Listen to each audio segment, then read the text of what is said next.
सरकारी नौकरी और प्राइवेट नौकरी हालांकि फर्क बहुत है, लेकिन किस तरह का, सब कुछ बताएंगे।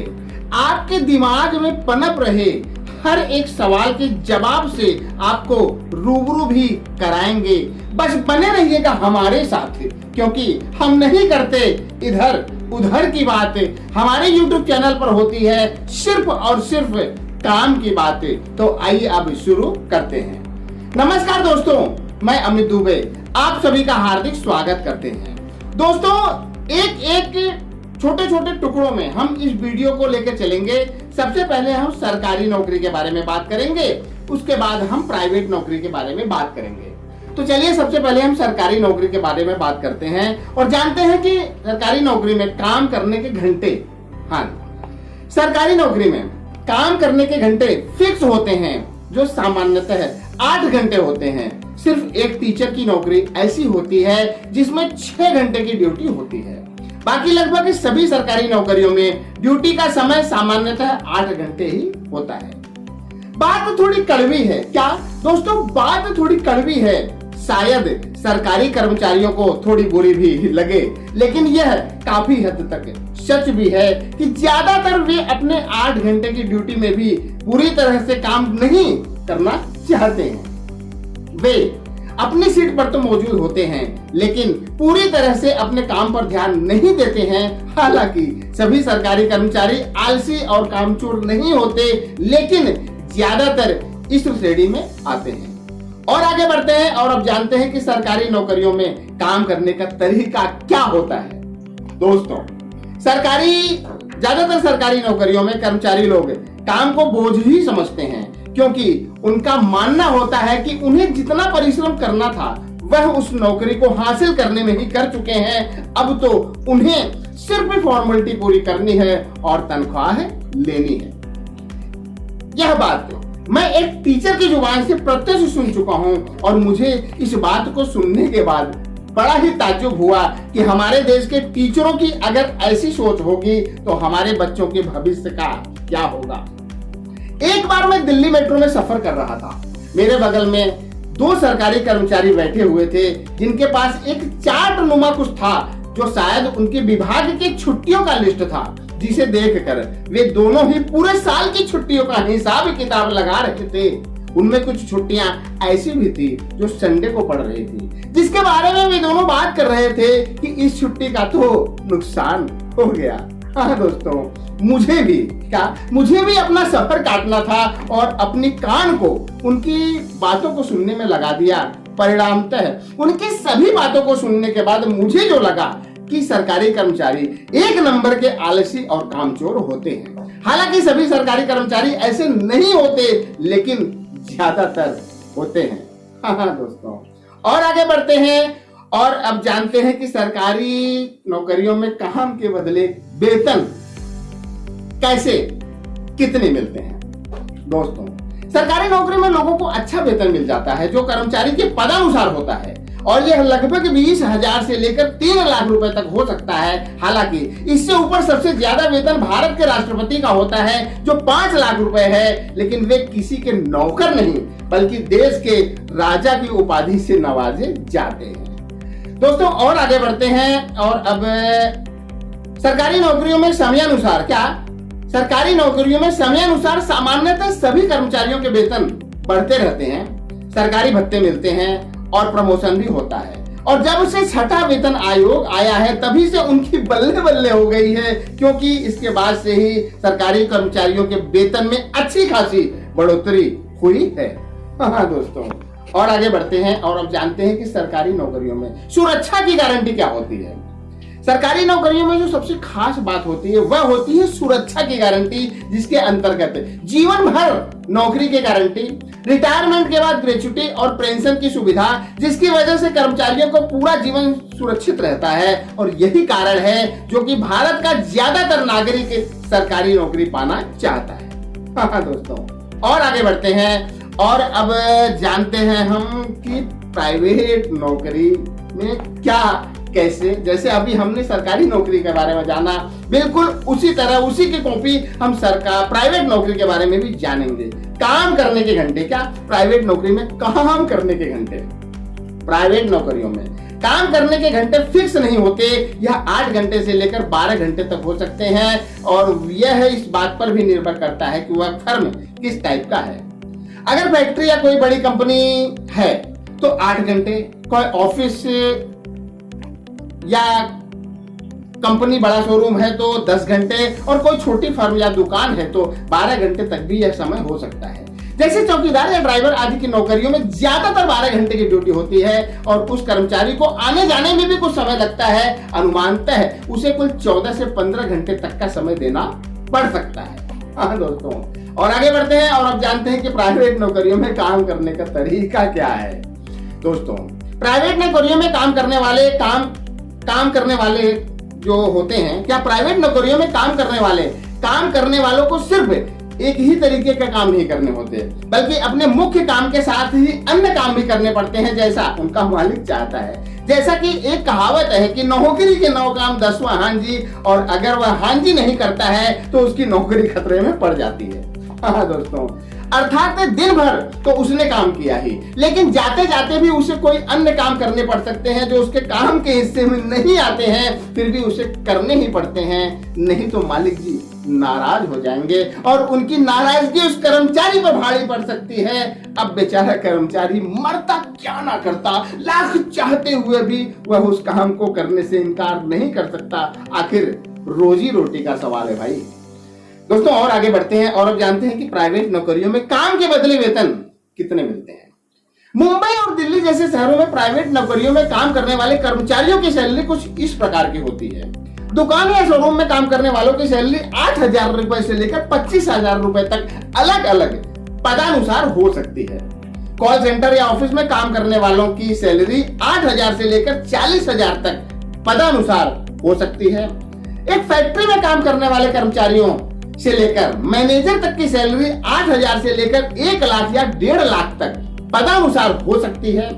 औसत कंपनियों में काम करने वाले मार्केटिंग एग्जीक्यूटिव से लेकर मार्केटिंग मैनेजर तक को 20,000 रुपए से लेकर 1 लाख रुपए तक की सैलरी पदानुसार मिलती है।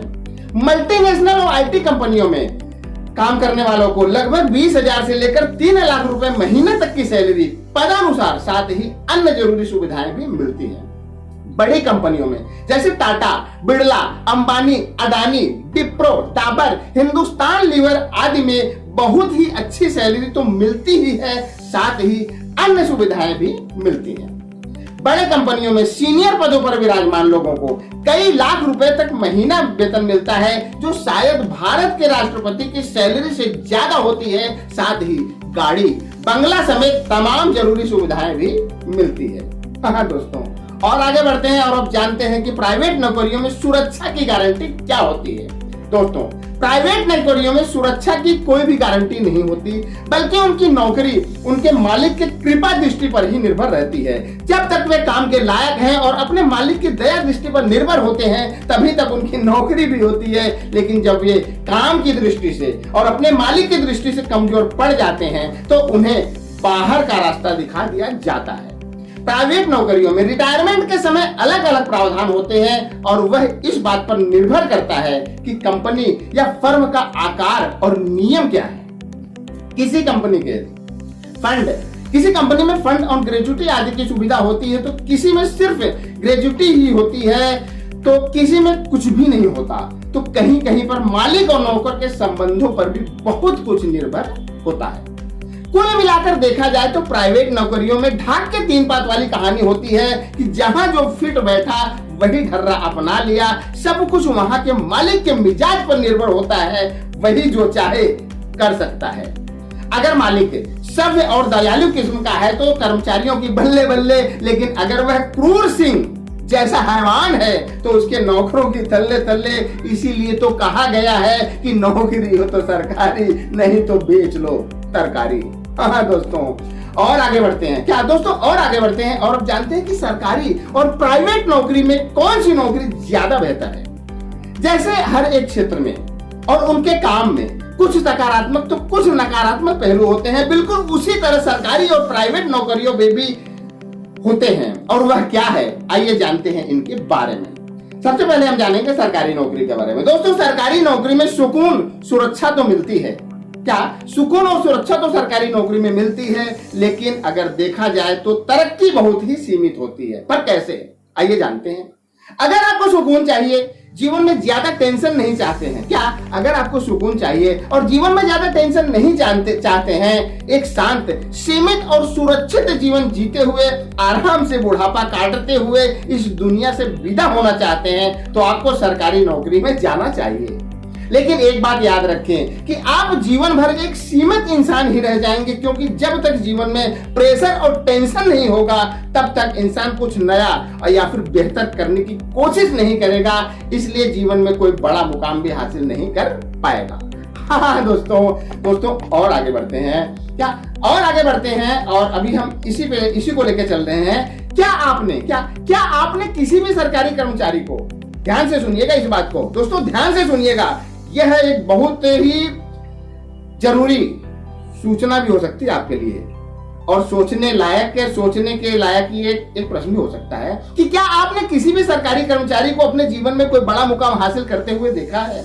अपने आसपास नजर दौड़ाकर देखिए और सोचिए कि मैं जो कहना चाहता हूं वह बात आपको समझ में आ जाएगी। हाँ दोस्तों, और आगे बढ़ते हैं और अब जानते हैं प्राइवेट नौकरी में क्या है, टेंशन होती है, व्यस्तता भी होती है, लेकिन असीमित तरक्की भी होती है। जो पढ़े लिखे लोग हैं, पढ़ लिख कर जो प्राइवेट नौकरी में जाते हैं, बड़े पोस्ट पे जाते हैं, उनके लिए प्राइवेट नौकरी अच्छी साबित हो सकती है। कैसे? अगर आप अपने आप को शारीरिक और मानसिक रूप से व्यस्त रखते हुए समय अनुसार अपने आप को अपग्रेड करते हुए जीवन में कुछ बड़ा करने की फिराक में खुद को अपने काम में मस्त रखते हुए आगे बढ़ना चाहते हैं, तो प्राइवेट नौकरी में कोई बुराई नहीं है। क्योंकि प्राइवेट नौकरी में अगर आपको अच्छी कंपनी मिल जाती है और आपका काम करने का तरीका उन्हें पसंद आ जाता है, तो आप वहीं पर सरकारी नौकरी से ज्यादा पैसे कमा सकते हैं।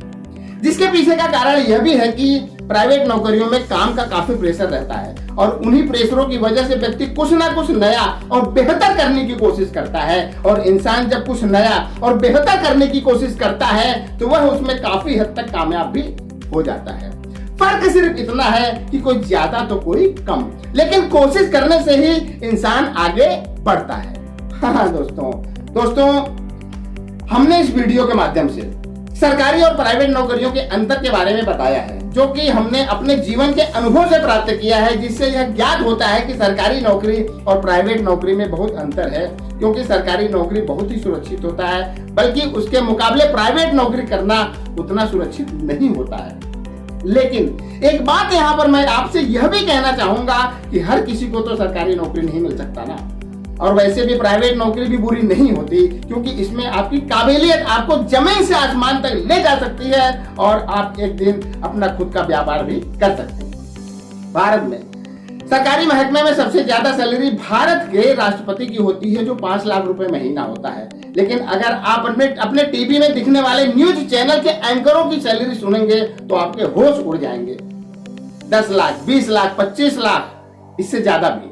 हाँ दोस्तों, चाहे नौकरी कोई भी हो, सरकारी हो या फिर प्राइवेट, अगर आप में काबिलियत है तो आप अपनी कामयाबी का झंडा कहीं भी गाड़ सकते हैं। इसलिए ज्यादा लफड़े में ना पड़े कि आप किस प्रकार की जॉब में हैं, बल्कि आप इस पर ध्यान दें कि आप जहां भी हैं वहां पर आपकी हैसियत क्या है। आप कुछ ऐसा करें कि आप लोगों से नहीं बल्कि लोग आपसे प्रभावित हों।